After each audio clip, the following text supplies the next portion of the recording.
You want a war? You're gonna get one. Now get the guns, the drugs from my generation. I'll take the fall, the saints, the confirmation. And it's a sex, the gods, the fakes, the fraud, the messing with me. Come on, come on, come on. Let's get it out. Move to the music, play that fucking music. Live through my music, yeah.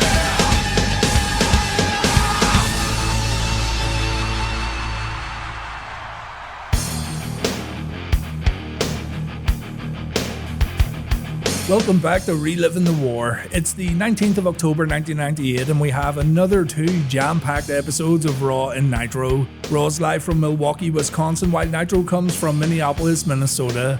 After the WWF's Judgment Day show, we still don't have a WWF champion. We also don't have Stone Cold Steve Austin on the WWF roster, seeing as he was fired at the end of the pay-per-view. So we've got a lot of questions that will hopefully get answered on tonight's episode of Raw. WCW, meanwhile, are getting ready for Halloween Havoc 98 later in the week. So let's watch the first 60 minutes of Nitro and see what's up.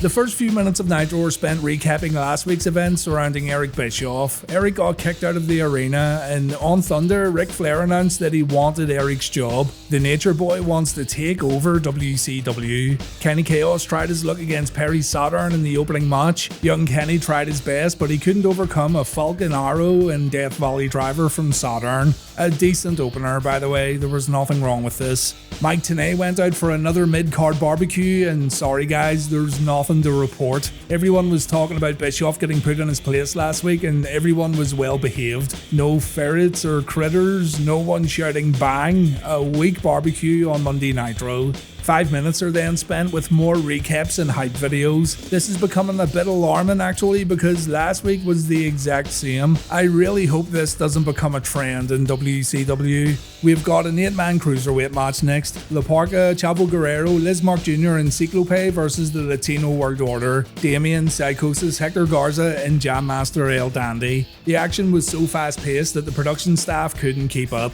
Lizmark Jr. pulled off this springboard dropkick that looked great. We got the usual crowd-pleasing dives over the top rope, but a guy on the babyface team ended up turning on his partners to side with the LWO. La Parka hit Ciclope and Lizmark Jr. with his trusty steel chair, and Psychosis got the win with the guillotine leg drop. After the match, Eddie Guerrero came down to the ring and he said La Parka just showed everyone that he belongs in the Latino World Order. Again, Chavo Guerrero thought he was going to get added to the group, but he walks away when La Parka gets his shirt. Chavo says to the camera, it's fine, he's going to start the Pepe World Order. Eddie again says the Latino World Order is the future of wrestling, and sooner or later Eric Bischoff's going to have to take notice. Kanyon came out for a match against Scott Putski. He asked the fans who better than Kanyon, and they said everybody. Kanyon says the fans just don't get it, and he then tells the guys in the truck to play Obi-Wan Jabroni's music so Chris can get another win under his belt. I wish I came up with that, and I'm totally gonna steal it.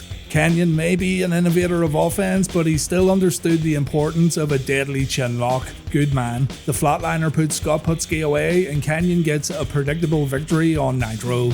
Big Papa Pump Scotty Steiner comes to the ring and he says he can feel the heat from all the freaks staring him down. What a hero. Scott says his buddy stood up to him last week, so Steiner had to put him down in front of his mom. Rick Steiner then shows up and he says he's sick of hearing his brother talk about how big he is. He'll always be little Scotty to the dog-faced gremlin. Rick wants to challenge Scott to a fight, but Scott gets out of the ring while saying he's beaten Rick all his life, so doing it again tonight would be pointless. It would be too easy. Surprisingly though, Scott gets back in the ring and he wants to know if Rick will give him a fair fight tonight. Rick says hell no, and Scott gets put on the mat. Rick then performs a seriously stiff Steiner line that actually busts Scott wide open, but of course Scott didn't really want a fair fight and Rick takes 2 low blows. Scott then grabs a chair and Rick gets smacked, so here comes Buff Bagwell to take that chair away. Scott thinks Buff's gonna swing it at Rick, but Bagwell swings at Scott and Big Papa Pump gets out of the ring. Has Buff really turned his back on Scotty, or are we watching another Oscar-worthy acting performance? I'm sure we're gonna find out very soon.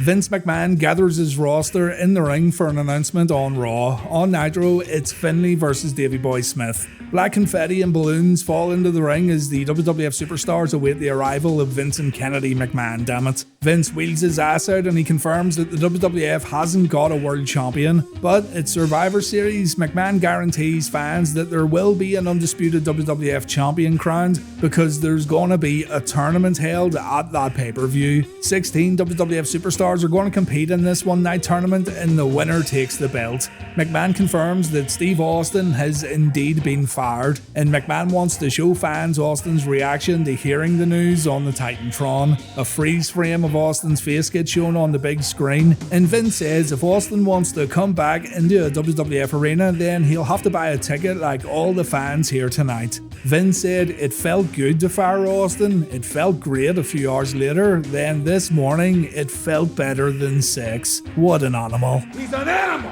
An animal! An animal! Vince then says that the Austin 316 shirts are now collector's items. There's a new expression that's going to sweep the nation, McMahon 316, and McMahon 316 says, "I've got the brass to fire your ass." Just then, the freeze frame of Stone Cold changes to a live video feed. Stone Cold sitting in his pickup truck, and Stone Cold is armed. The man has a rifle. This can't be good. We go to commercial break and we come back to see McMahon getting escorted to his office. He's panicking. He orders the boss man to get the McMahon family out of the arena and out of town. He wants the cameraman to stay in his room so everything can be documented if something bad happens. And we then cut back to Austin, who's currently shining up his rifle. This is going to be a very interesting night. Now, this is going to play out in between matches and promos throughout the entirety of Raw. So before we do our head-to-heads, we'll check in with Vince and Austin throughout this whole episode of Reliving the War. It's announced at the beginning of the Nitro match that Hollywood Hogan's going to face his nephew Horace Hogan tonight on Nitro. The Booty Man revealed that Horace and Hogan were related, and Hogan's going to prove how ruthless he is by beating up his own flesh and blood just before he meets Warrior at Halloween Havoc. Who cares about all that though, because that's a... Davey Boy Smith chinlock, oh yeah. If tensions were high between Great Britain and Ireland, then this right here sent things over the edge and Ireland never fully recovered. Finlay fights out, Davey takes a big boot, but the Bulldog comes back with a power slam. Our main man is absolutely wrecked, guys, but he locks in Davey Boy Smith chinlock number 2. Fuck you.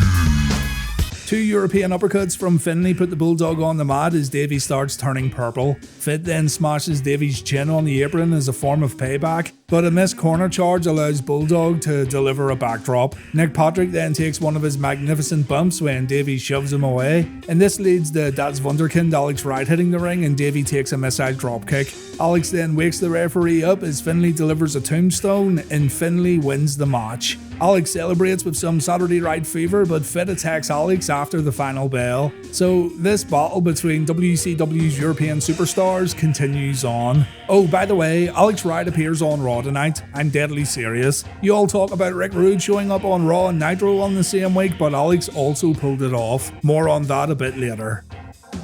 Chris Jericho cuts a promo next on Nitro. On Raw, we've got Ken Shamrock versus X-Pac. Before the Raw match, we get to see DX meeting Motley Crue earlier in their tour bus. Road Dogg handed out shirts while telling the band to wipe their asses with them if they wanted to, so that's how you promote your faction, ladies and gents. This is a non-title match. Both competitors are champions, but no belts up for grabs. X-Pac wants to get some revenge for what Shamrock did to Triple H on Heat last night, and it doesn't start too well with Pac taking a kick to the chest. Shamrock suplexes X-Pac before we cut over to McMahon's office. Jerry Briscoe assures his boss that there's enough cops in the arena tonight and there's nothing to worry about. And speaking of cops, the boys walk down the rampway to arrest Chyna. Chyna has no idea what's going on, but we assume this has to do with Mark Henry and his bogus harassment lawsuit. Back in the ring, X-Pac delivers a standing heel kick followed by a jump wheel kick. Kenny Boy fires back with a power slam, but Ken also finds himself in position for a Bronco Buster. And damn it, The risk versus reward factor is way off the mark with this one.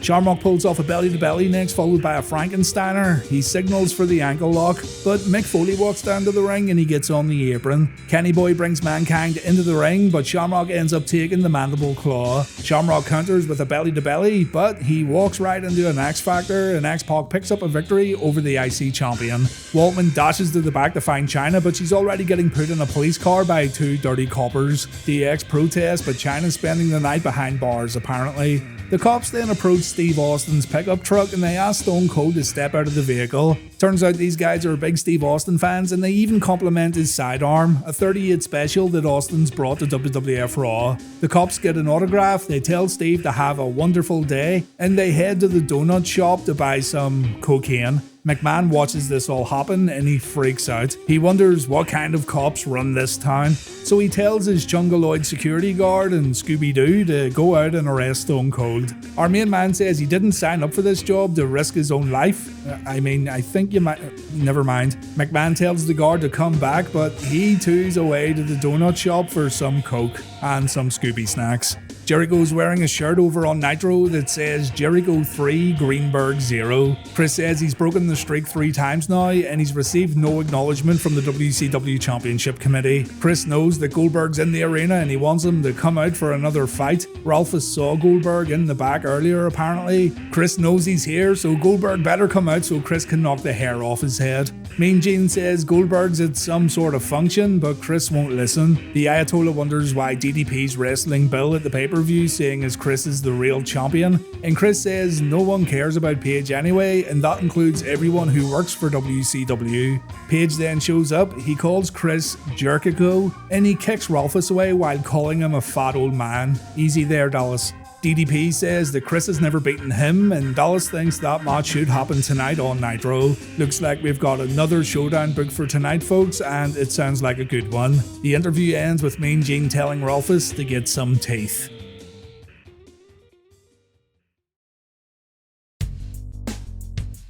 The Headbangers versus LODs next on Raw. On Nitro, it's Raph versus Tokyo Magnum. Yeah, it's unbelievable. Raph's moved out of the first 60 minutes of Nitro, and what's more unbelievable is our main guy Tokyo Magnum's back on TNT. This dude does not get the props that he really deserves. Unfortunately for Tokyo, this one played out like every other Raph match, and that means our hero fell victim to the meltdown in short time. Raph takes on Ming this week at Halloween Havoc, but at this rate he should really be challenging Goldberg for the world title. He sure is on quite the winning streak himself. On Raw, the Headbangers are claiming to be the tag team champions. They have toy belts and they even go through the Road Dogg's usual introduction speech, and yeah, I agree, these guys should be tag champions. As mentioned in the Judgment Day video, they totally out-wrestled the Outlaws. It's Droz once again replacing Road Warrior Hawk this week, and if Judgment Day didn't prove that Hawk has issues with Droz, then this Raw match certainly does. But before we get to that, check out this double front suplex. It's scary stuff. In the end, Droz got distracted by Hawk cheerleading on the outside. Hawk was being a little obnoxious and this cost LOD the match. Droz tries to explain to Animal that this was all Hawk's fault. Following the match, Vince McMahon gets left all alone in his office because his stooges want to go and get some coffee. When Vince is all alone, there's a loud knock on the door. So Vince wheels himself over and, hey, it's Mr. Socko, Vince's new head of security. Foley brought more candy for the chairman because, as we all know, Vinny has a sweet tooth. Vince says he's glad to see Mick. Yeah, he's only really glad because he didn't want to be all alone. But Mick says this is going to be like a sleepover, and he's even brought over a bag of goodies. McMahon's just relieved right now to have some company, as bad as that company may be. Get ready for some Saturday-like fever with Das Wunderkind, and some disco dancing with the Disco Inferno. He's so funny, he's so cool, he's just a disco dancing fool. Disco fever, disco fever, disco fever, yeah, yeah, yeah, yeah. The Undertaker cuts a promo next on Raw while Disco and Alex take on Super Calo and Silver King. The Dancing Fools think they have it easy tonight against their undercard opponents, but the Horsemen's music begins to play and out comes Arn Anderson, Chris Benoit and Dean Malenko. Calo and Silver King have an agreement with the Horsemen tonight, and that means Disco and Alex are screwed. Eric Bischoff then makes an appearance and he makes his way to the commentary desk. He takes over Tenay's spot and Bischoff says the Luchadors and the Horsemen are now working for free. They aren't getting paid for this little stunt they've pulled off. Alex Wright fears no Horseman though. He wipes Dean out with a clothesline and the Iceman gets his head planted into the canvas. Disco comes in and things look bleak for a moment, but my god, there's a swinging neck breaker. If these two can beat the Horsemen tonight, then legendary status has been achieved, ladies and gents. There's a spinning wheel kick from Alex followed by a body slam. Disco's back in with his second rope elbow drop. Benoit comes in and it really doesn't matter because the boys are on a roll and yeah, okay, damn it. Benoit blows his nose on Disco after kicking the crap out of him. The Inferno takes a hard back elbow. Benoit then locks in the crossface and Malenko stops Alex from breaking it up. The Horsemen win on Monday Nitro and Bischoff says this is the last time this kind of thing ever happens on his show. Good, that means Disco and Alex are never going to job again. You heard it here first, folks. After a commercial break, we see Scott Hall wasted at the arena bar. Tony Schiavone says Scott needs help and WCW don't condone his actions when showing him on TV. Yeah, okay. On Raw, The Undertaker comes to the ring with Paul Bearer. Paul's now back in The Undertaker's corner and this can't be good. The crowd boos when Undertaker says there's been a reconciliation and Paul's here to lead The Undertaker's new Ministry of Darkness. Taker says people will wonder why he's aligned himself with such a despicable, evil and maniacal individual, and really, that should explain it all. Paul understands the power of the darkness and Paul's helped Taker clear his head and refocus. This is the beginning of a new era. The Ministry of Darkness will unleash a plague that the WWF has never seen before, and those who don't declare shall be declared. Paul says he used Kane. Kane's stupid, he's weak, he can't speak for himself, and Kane can never understand the darkness. So Bearer no longer has any use for his own son. The Undertaker then reveals that it was he who set fire to the funeral home. This revelation gets no crowd reaction, by the way, but it's pretty big and it changes everything. All along, The Undertaker knew that Kane didn't burn down the family home, and this means The Undertaker's even more sinister than we ever imagined. Kane's music plays in the arena and Kane wheels a casket out to the stage. The Big Red Machine uses his voice box to challenge his big brother. He says, "You and I, tonight, casket match. And brother, you will rest in peace." So this is really something. Looks like Kane's now the babyface and Undertaker's a full-blown heel. Interesting times lie ahead, folks. It's time for the Prince of Darkness and his Ministry of Darkness.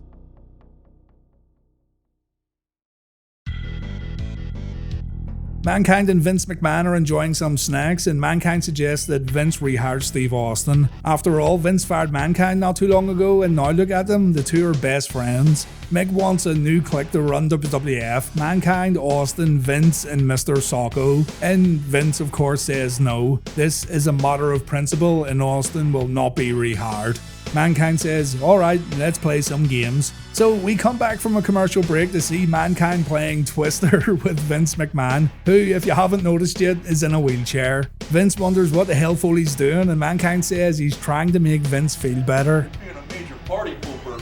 Get the hell out! Get the hell out! Get the hell out of here! Poor Mick gets thrown out. He just wanted to help, but Vince's life's in danger and the boss is in no mood to play games.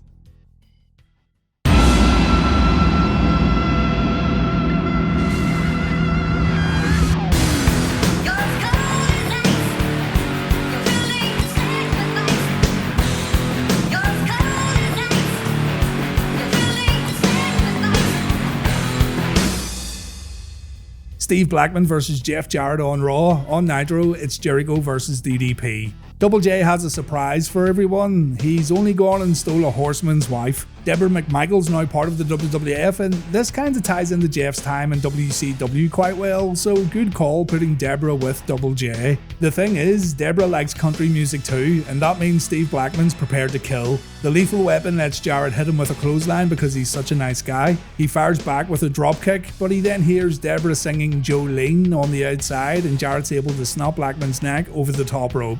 Blackman is able to see Jarrett's crossbody a mile off though, and he rolls through only to get a 2. Steve hits a spinning back kick, but his second attempt misses, allowing Double J to hit a swinging neck breaker while the fans chant "Show your tits" to Deborah.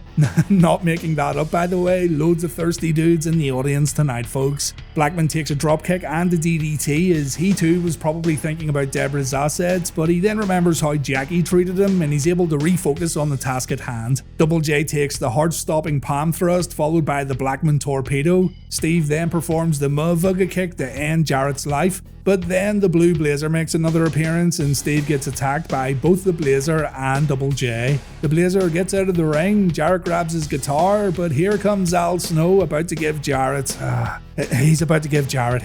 But head gets distracted by Deborah and Mr. Snow gets the guitar. You know, you can look at all this and say, wow, this is stupid, but at least the mid-card in WWF's actually busy in regards to rivalries and storylines. Backstage, Vince McMahon's phone rings, the boss picks it up, and it's Steve Austin on the other end. Austin says Vince's time's up and Stone Cold's coming for the boss. After a commercial break, Vince phones his limousine driver, and the driver confirms that Stone Cold's left his pickup truck. McMahon tells the guy to start the engine and back the limo up. Vince is going to try and escape, and if the driver sees Austin, he has to scream like a little piggy wiggy. On Nitro, we've got DDP versus Chris Jericho. I'm not sure if these two have ever wrestled before because at this point in the series, I'm starting to seriously lose track. It used to be easy, but now it's all just blending in together. Jericho complains of hair pulling after the initial lockup, but it's Chris who pulls Dallas's hair before escaping the ring. When the match resumes, Jericho tries to counter a hip toss, but he ends up taking a lariat, and things go from bad to worse when the TV champion gets pancaked.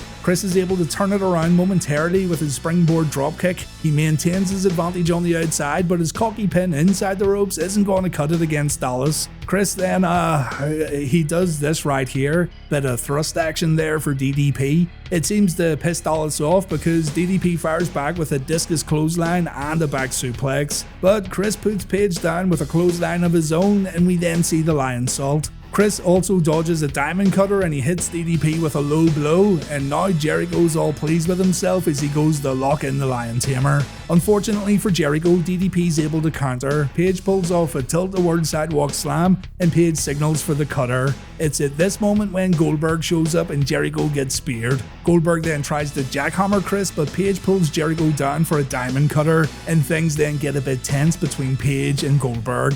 JJ and officials have to run down to try and stop the two from tearing each other apart, and to see what happens next, join me later in the week for the Halloween Havoc review. We then cut back to Scott Hall. He's still in the bar, and Tony Schiavone's still saying that WCW doesn't condone Scott's actions.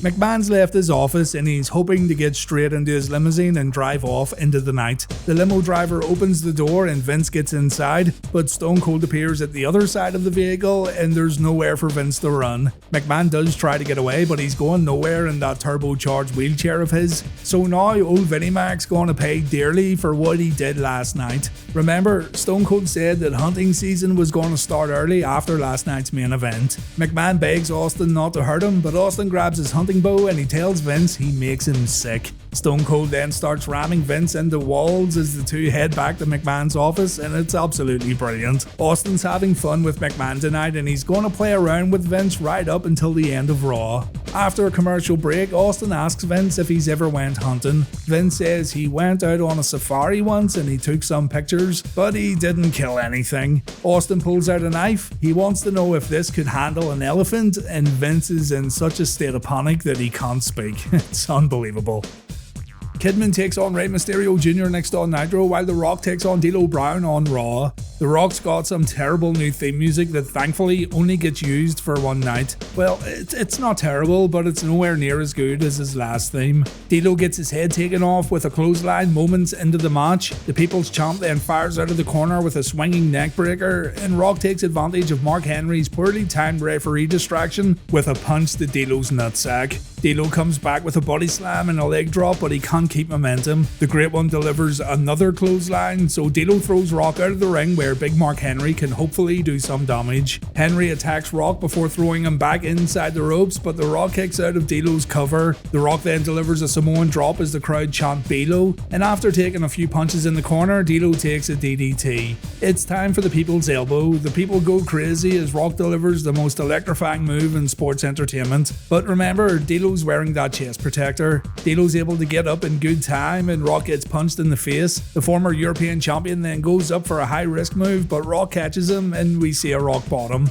Rock pins D'Lo on Raw for the victory, but he has to deal with a 2-on-1 beatdown after the bell. Rock has no chance. Mark performs 2 big splashes as officials try to get some order, but the damage has been done. Rock doesn't want any help. He leaves the ring all on his own as the crowd cheer for the Great One. The match was alright, but nothing to write home about. Steve Austin wants to know if Vince wants to find out how sharp his knife is, and Stone Cold makes Vince almost shit himself when he leaps up to grab an apple. Austin says he will take Vince out tonight and it's going to be quick. Vince won't feel a thing. After a commercial break, McMahon says Austin will never get away with what he's going to do, and Austin says it's hunting season. He didn't get a deer, but he did get a jackass.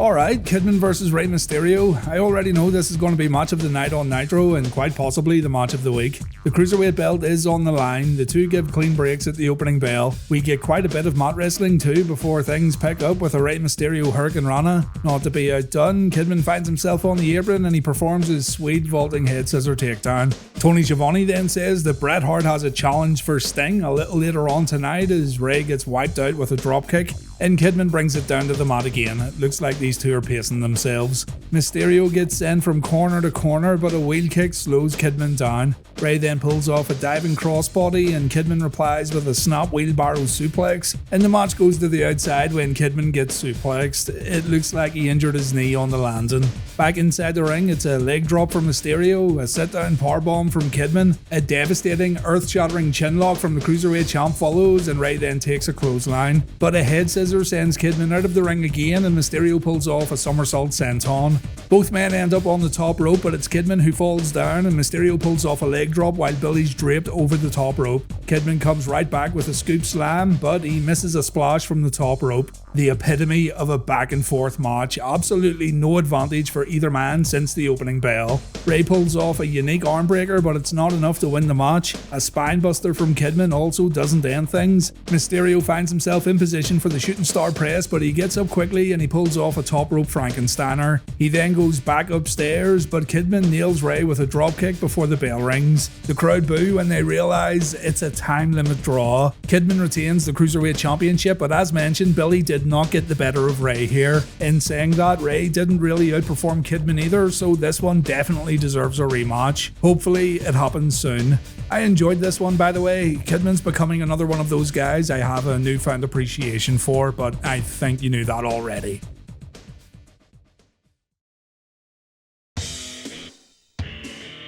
Tiger Ali Singh does his thing on Raw next, that rhymes. And on Nitro, the mayor of Minneapolis declares October 19th Ric Flair Day. Sarah Sales Belton gets booed on her way to the ring, so tell me Minnesotans, what did this woman do to get such a harsh reaction? She welcomes Kirby Puckett of the Minnesota Twins and John Randall of the Vikings to the ring, and these boys get a great reaction, especially compared to Sarah. And even Mean Gene says Sarah just completely turned the crowd around by bringing these two out. Ric Flair's next to get introduced. Flair spent much of his childhood in Minnesota, and Mrs. Belton says today is Ric Flair Day. So mark it down on your calendar, boys and girls. You gotta style and profile every October 19th. Bischoff makes his entrance and he gets smacked in the face with a drink. This is becoming a regular thing on Monday nights. And Bischoff says he doesn't need some mayor with 3 names coming in and ruining his show. The crowd then pop when Sarah says this is her town and she can do what she wants. I think they're just excited that someone's standing up to Eric. And when Puckett and Randall stand up to Bischoff, Eazy-E suddenly loses his voice.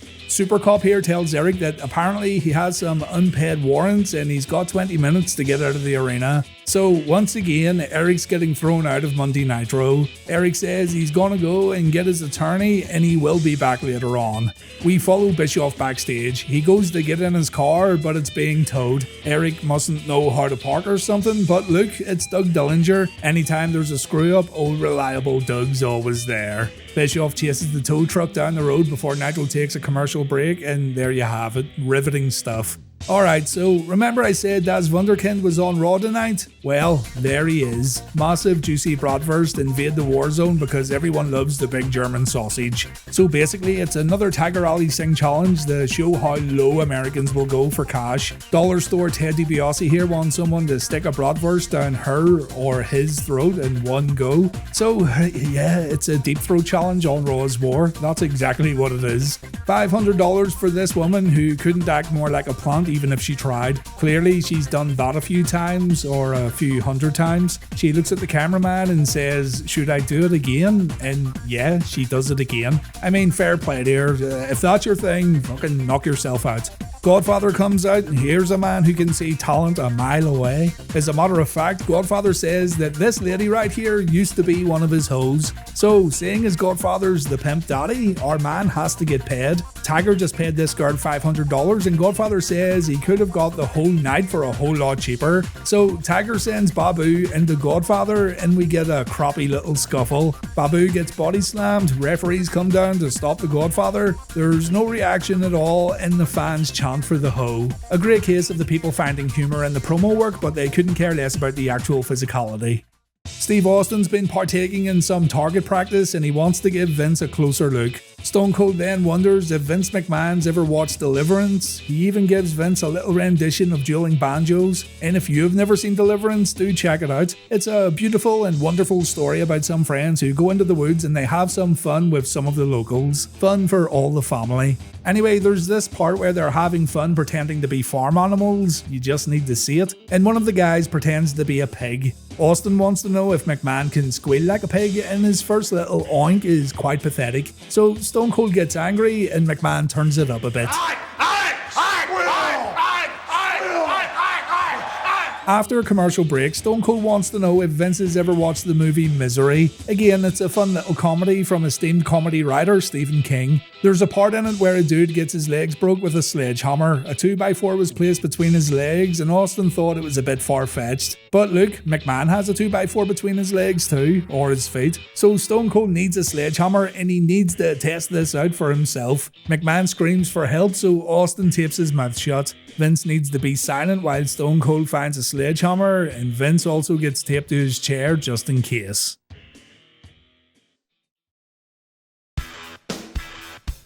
Next up, it's Val Venus versus Mankind on Raw. On Nitro, we have a big Wolfpac versus Hollywood 6-man tag. It's another case of not getting your hopes up over on Monday Nitro, but this match was kinda memorable for what happens between Scott Hall and Kevin Nash. It's supposed to be Conan, Lex Luger and Nash versus Hall, Scott Norton and Stevie Ray, but Kev doesn't show up for the match. Instead, he's walking around the backstage area completely wasted, wearing an outsider's shirt.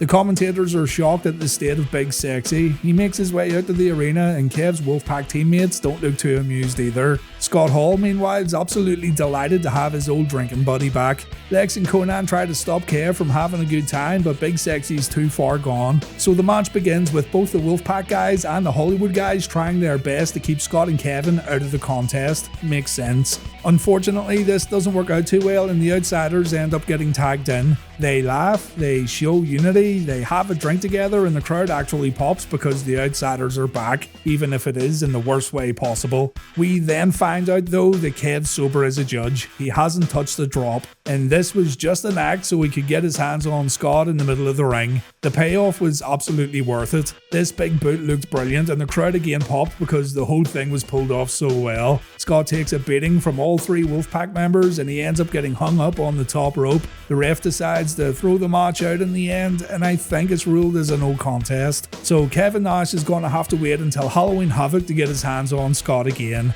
I don't like all this Scott Hall nonsense, but this was pulled off pretty well.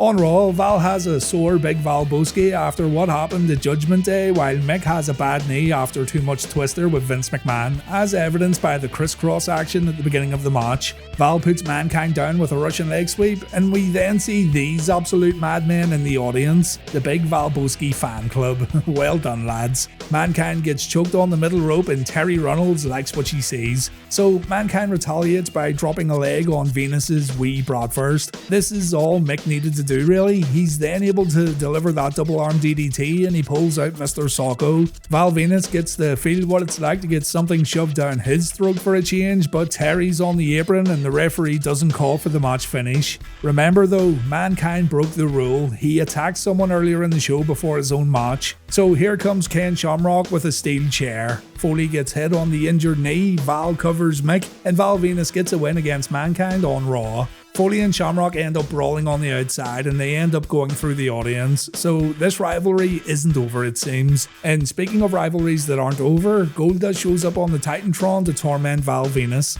Goldust says this isn't the end, he's gonna shatter Venus's dreams again and again and again so he'll never forget the name of Goldust. And it looks like Val can't take anymore. Terry tries to calm him down, but Venus walks away from Mrs. Runnels, maybe for good. We go back to Vince's office and Austin reminds Vince that he fired him last night. Austin reminds Vince that he's gonna get taken out tonight too, and Vince begins to cry when Austin says it'll be quick and it'll be easy. After a commercial break, Austin says Vince can pick a winner for the next match. If he chooses correctly in the Kane vs Undertaker casket match, then Austin will let bygones be bygones. If he chooses incorrectly, then it's lights out for the chairman. Vince begrudgingly chooses Kane, so let's see what happens in the Raw main event.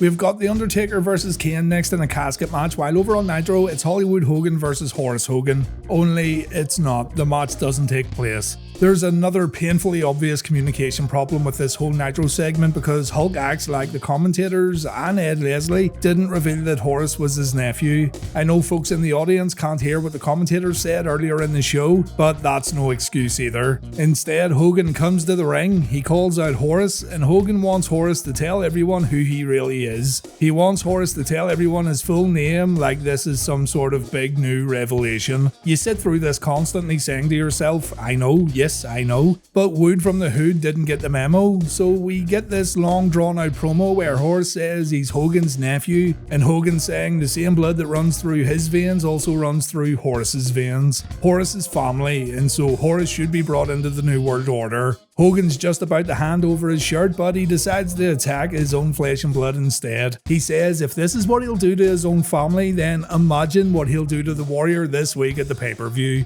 Honestly, and I hate to be negative, but I thought this was a rough piece of work here. I know Horace is great for the memes, but nobody really cared about him. Fans in attendance sure didn't care about this revelation, and fans watching at home already knew about Horace's relationship to Hulk. A complete mess from a production standpoint, and it's this kind of thing here that hurt WCW. Simple things that could easily be avoided.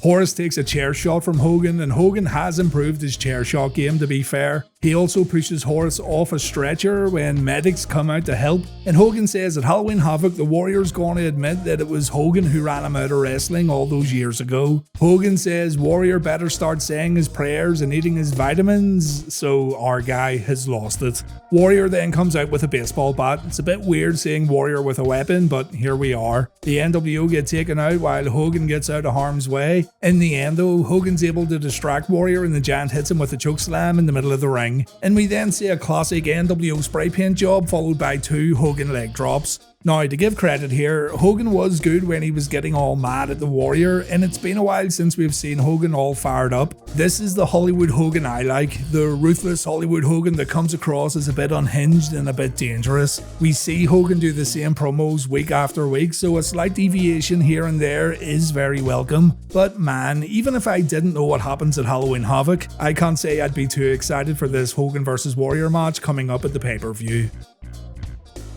There's smoke coming out of the casket as The Undertaker and Kane go at it once again. We have watched these two wrestle quite a few times now, haven't we? This is not a long match though, it's very, very short. And this time, The Undertaker's the bad guy. Taker goes for the knees early on and he puts his bro down with a jumping clothesline. Kane's power slam then gets answered with a DDT from the dead man, but Kane seems unaffected. The brothers set up at the same time, they get to their feet and Undertaker tells the referees to open the casket. Kane gets clotheslined over the top rope and into the casket, but the big red machine lands on his feet. The brothers then fight inside the box and Kane was doing pretty well until the Undertaker hit him with a low blow. The Undertaker then DDTs his brother and the casket lid gets closed over for some unexplained reason. The brothers then fight inside the casket and it ends up getting destroyed. The lid opens up again and the two emerge. And that's pretty much the end of the match. Kane ends up going after Paul Bearer and the Undertaker strikes the big red machine with a steel chair. The Prince of Darkness then leaves with Paul and Kane gets right back up to follow his daddy and his brother backstage.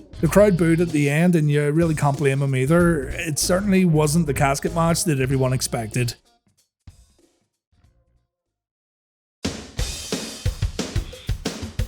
Because of what happened in the casket match, it's time for Vince McMahon to meet his maker on Raw. On Nitro, we close with Bret Hart challenging Sting. So Bret comes to the ring and he says he's inspired by what Hulk Hogan just did. The Hitman's proved time and time again that he's the best technical wrestler in the world, yet he's getting less respect week after week. Bret then says this. By the way, I want to say hi to my one little fan out there. Hello, Smokey, my cat.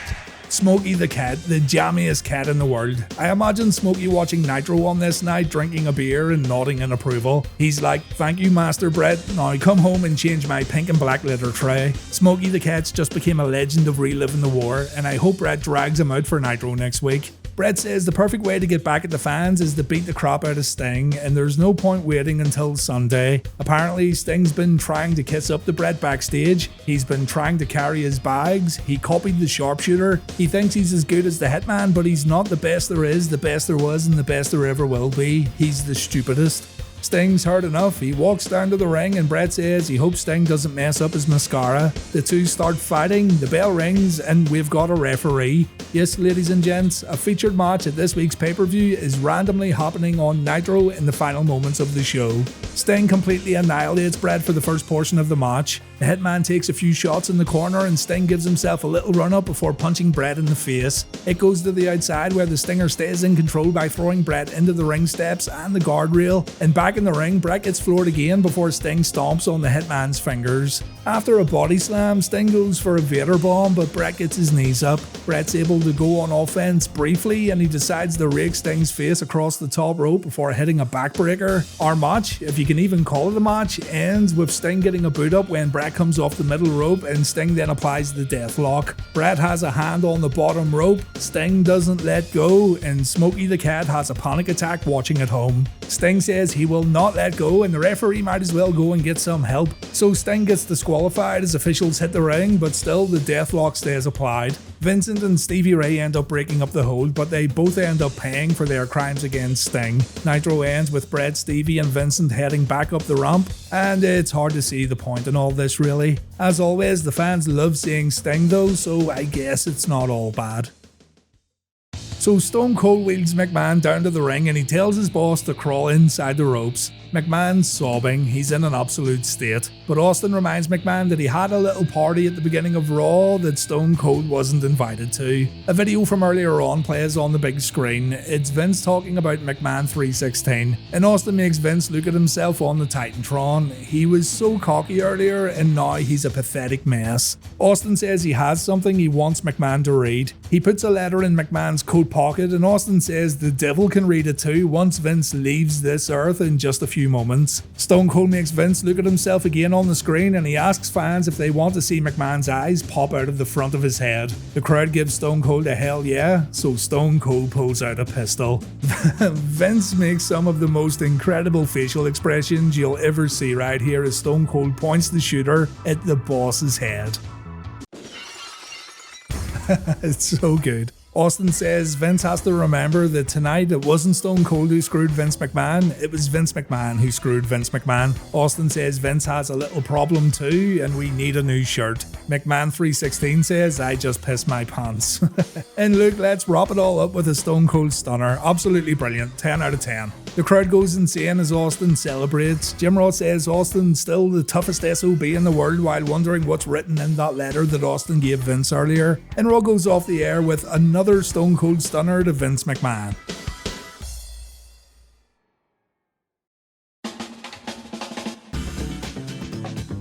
Raw wins Reliving the War this week. The self-contained story about Vince McMahon getting held hostage was just too good. Raw had some decent to good matches too, and while Nitro had the match of the week with Kidman vs Mysterio, Raw was still better to watch from start to end. The Undertaker's turn on Raw is also very fascinating, and it's going to breathe new life into the dead man's on-screen character. Raw's now on 75 points, Nitro's on 64, and we've got 17 ties on the board. In the TV ratings, Raw won with a 5.0, Nitro posted a 4.4. Halloween Havoc's the next video in the Reliving the War series. Nash vs Hall, Hogan vs Warrior, Goldberg vs DDP. Join me on Sunday and we'll see what goes down. A big shout out to everyone who's followed the series so far. I see you guys in the comments and I'm delighted you've stuck it out for this long. But we've still got a long way to go and we've still got some high points and some low points. Either way, it's going to be interesting, so thank you very much for watching, and I'll see you all this Sunday for Halloween Havoc. Take care.